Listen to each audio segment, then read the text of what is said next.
Hi guys. How Good are you? evening. It's good. Nice to be here. Thank you for having me. Oh, I do believe the pleasure is all ours. Oh, that's I sweet. do believe the pleasure is all ours. So, first and foremost, how are you? How are you enjoying the weather? Are you ready for Christmas? What's it like in the Warner household right now? We've got half an hour, right? That was a Yeah, oh yeah. Okay. oh, Yeah, summarize. Summarize. yeah. Skip Christmas. Yeah. Everything is good. All the kids are fed, and we finished football for the week. So yeah, we're good to go. Okay, brilliant. So, um, I kind of want to start at the beginning. Yeah. So, before your son went for a trial at an academy, what was your footballing experience in terms of like the family and his? What was your your lived experience beforehand? Okay, so between me and my partner, we've got five boys.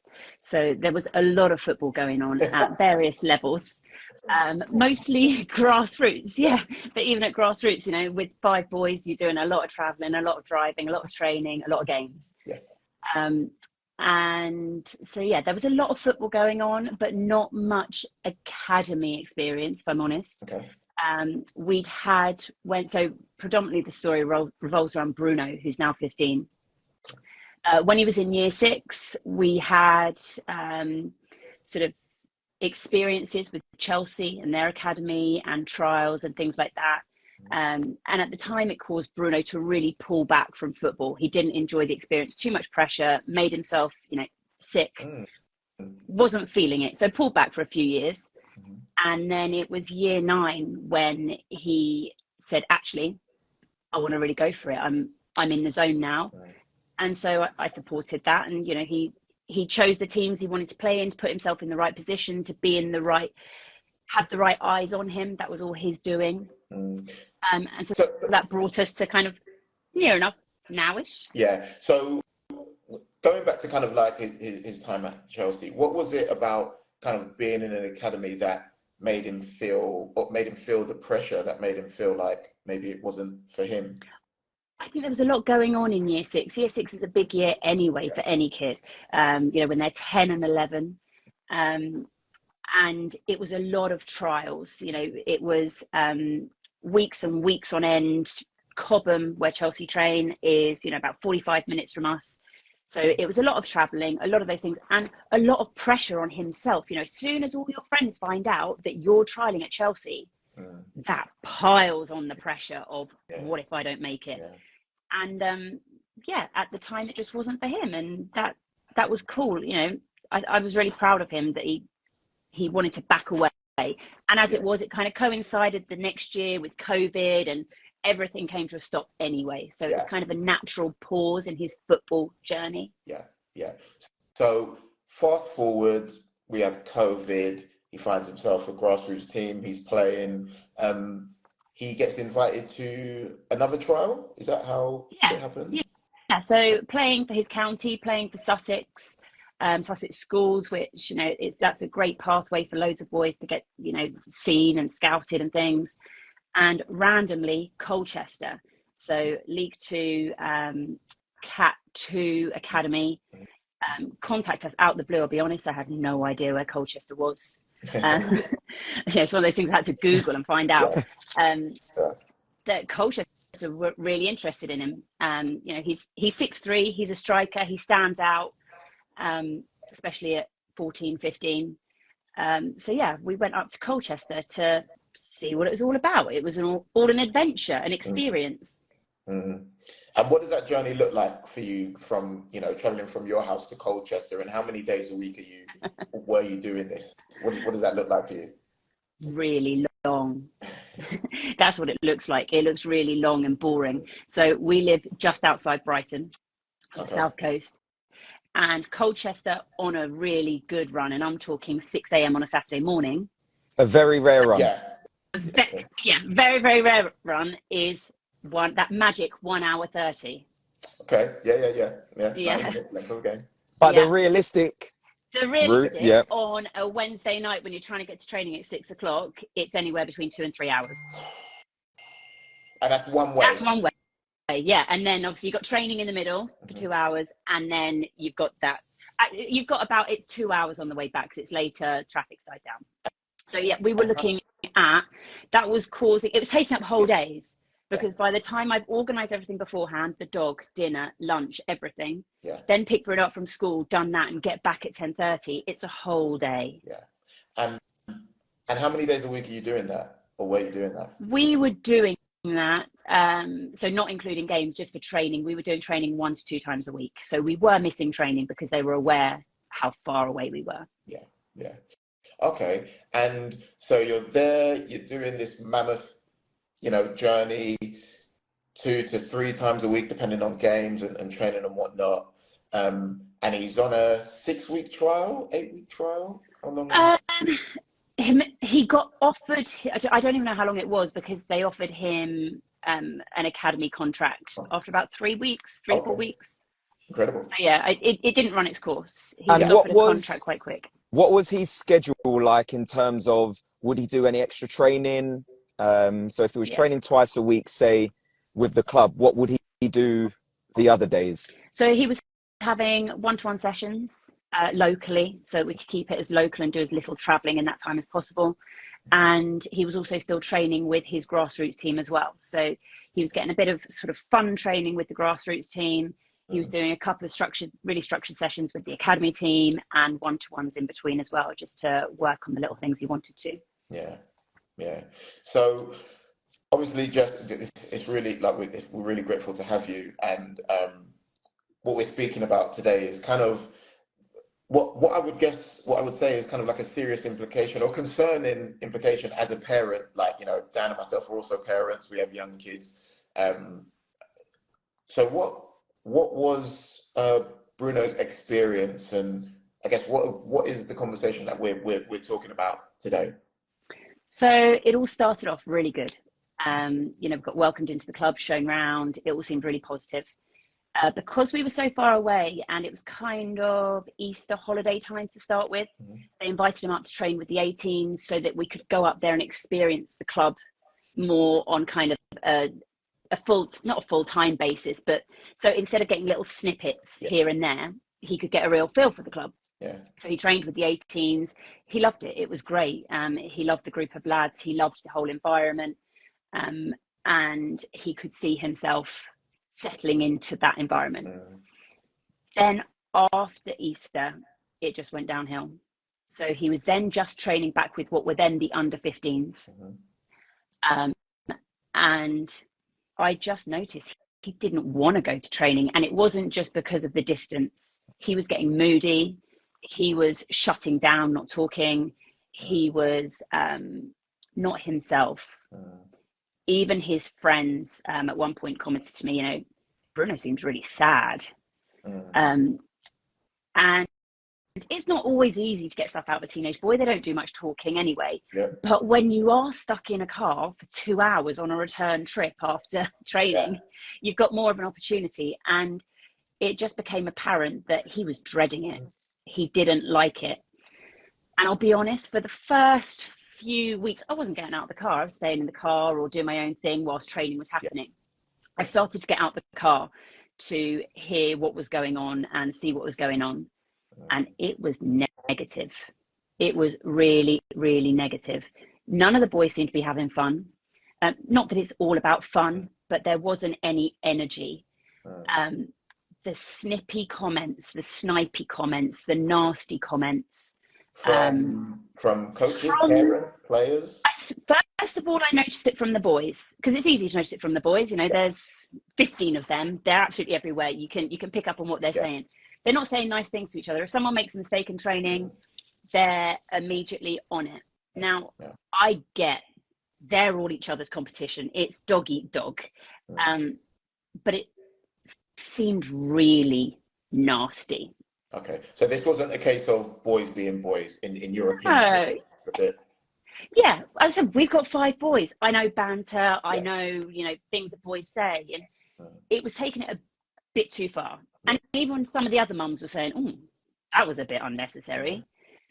And it was doing it to make themselves look good as well. But then the more I watched and the more I listened, the more I saw that although the boys were saying these things, it wasn't being nipped in the bud. It wasn't being picked up on by the coach. the man in charge was, if not equal, more negative and toxic himself. He was an angry man in charge of a lot of children. And he wasn't stopping the negative environment. If anything, he seemed to be thriving and feeding it. Which would make the boys feel that they can still continue with that tone. And yeah, definitely. And especially the boys that have been there a few years and they're feeling under threat. If they're not being pulled up on that nasty comment they're making, they're just going to carry on doing it. If they can get away with it, if they can get this new kid out by saying these things and no one seems to be paying any attention, then go for it. So at no point, none of those boys were nasty boys. They're all there under a great deal of pressure, all going through their own things. This was down to the grown-ups in charge that had a responsibility to nip it in the bud. Yeah, exactly that. The well-being, not just how they're playing football, but how they are in the head. Because if they're not happy, then they're not going to be playing good football anyway. Yeah. Can I just kind of just stop us there to not play devil's advocate, but to provide a perspective, so to speak. So Dan and I spoke earlier, and I don't know if you heard the conversation we was having, but we was talking about another League Two club who was paying he was advertised for their under 18s manager to earn 22 to 24 grand a week. I wish 22 to 24 grand per annum. So imagine being a coach how many boys were in the group, would you say? 17. So 17 14-year-olds? 15 by this point, but 17, 15-year-olds with an assistant, I presume. So 17, 15-year-olds with an assistant earning, and I'm theorizing here, earning 24k annually at best, working every single hour of each and every day. That can put a lot of strain on even the coach. And again, not to condone that type of behavior by any stretch of the imagination, but I think it's really important with hearing your story, because you're educating a ton of people that are hearing this story now. But also, as I said, our job is to inform and educate. And the better we understand the environment that we are, putting our children in or helping our children be in, the better the decisions that we can make while they're still minors. So I just wanted to say that, not to condone any behavior. I think the best thing to come from this, what the parents need to understand, is there's so many parents that they're chasing a dream. Their child is there, they're going to become a footballer, and they've just got tunnel vision. So they can hear everything, what's happening, they can see everything, but they're just looking at, is my child going to make it as a footballer? What can I do as a parent to make? And that's my biggest concern for parents that are out there and that may not see this, is that they will see stuff every single training session if they're lucky enough to see their child train. However, they're not taking a step back, because there's a lot of, and I'm not just saying it's the dads, but the majority of games that I go to, it's always the dads that will take the players there, and they're just so focused on, he's messed up, he's not done this, instead of seeing my son, a child in this environment, how is he being treated, how is he developing? But a lot of parents will be just like, they're chasing the dream. So I think, how fortunate was your son that he was able to see the bigger picture? And I think, talking about what coaches get paid, it compared to what the clubs are bringing in and what they're paying sort of various other athletes, it's mental. They're not getting paid enough for the pressure they're under. And, it is crazy. They're underpaid, they're overworked, the expectation on them is huge. And that's why, I think he was, the build up in this particular coach, I mean, he was swearing and angry at kids and, what the F is wrong with you and all these kind of things coming from him. He clearly wasn't in a good place himself. But as the grown-up, it's up to him to remove himself from that situation, deal with what he's going through before putting that on other people. Absolutely. And I think coming back to what you were saying, Dan, that I think lots of parents, or boys in particular, and athletes, just want that dream so bad. It's a case of put up and shut up. Yeah. But at the same time, coaches like that thrive and get away with it for that very reason, that there's such a power imbalance that these coaches and managers have, that they can almost get away with it because no one will say anything, because they don't dare rock the apple cart when it comes to getting that place, getting that contract, getting that scholarship. You know, oh, I don't want to say anything to upset them or that might ruin my child's chances. Meanwhile, your kids' mental health could be so impacted negatively. And not just your child. If you're noticing your child, chances are it's affecting other kids within that group whose parents might not be there. You know, lots of the boys at this particular club at Colchester, they were arriving on a minibus from the train station. So they get picked up and brought to training. The parents aren't there to see it, to hear it. Yeah. And by the time the kid gets home, they're probably too tired, go to bed, don't want to talk about it. What about all those kids? Yeah. So we're at a point now where you started to watch training, you started to notice the snide comments and remarks. Other parents are noticing it. The coaches noticing it, but not doing anything about it. What happens next? So I contacted, I think it was, or I don't know the titles, it's like player care, whatever it is. Yeah. Contacted him because, you know, he'd given it the large at the pre-season meeting of, we'll never tell someone to grow a pair, we'll never tell them to do this, we're all into mental health, all the speech that they have to give because that's the box they need to tick. I called him, told him what was happening, told him the things that were being said, which I'll be honest, I'm not repeating because I don't know how much I can swear and say things.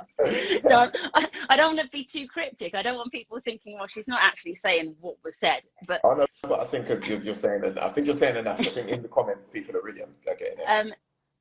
And basically he said, oh, is this not something he can brush off? I was like, well, okay, that's not the PowerPoint you gave me 2 months ago. So I contacted the recruitment guy who had been really proactive, was really good. He was our first point of contact with Colchester. And from there, the ball was put in motion. But to cut a long story short, because I'm aware of time, ultimately, Bruno decided he wanted to leave Colchester. He didn't want to be in that environment. He couldn't see it getting better. Even the coach eventually went under internal investigation and was forced to resign and left. After the internal investigation was carried out, for numerous instances, it wasn't just things that I pointed out. You know, the sports development coach and even like the coach's coach had seen certain things that weren't great. So he eventually left, but Bruno decided that he didn't want to be there amongst those boys. He didn't want to go back into that environment. And I'm proud that he took a step back and said, yes, it's my dream, but actually it's not worth it at that cost. I think that goes to show your relationship sort of with your son and how you've developed and built his character, because I can guarantee there are 90% of scholars, young academy players that would just put up with it because they're trying to chase their dream. So I think it shows parents to have that relationship with their son or daughter where they feel open enough to go to them. They're not going to disappoint them. They want to be there as a parent rather than as an agent or yeah.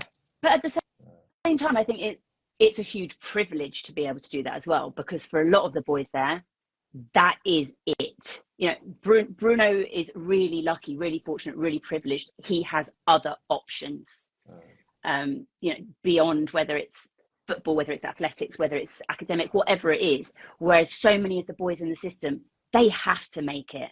They have to almost put up, shut up, deal with it, suck it up, brush it off, because they need to get out of whatever situation they're in and make it.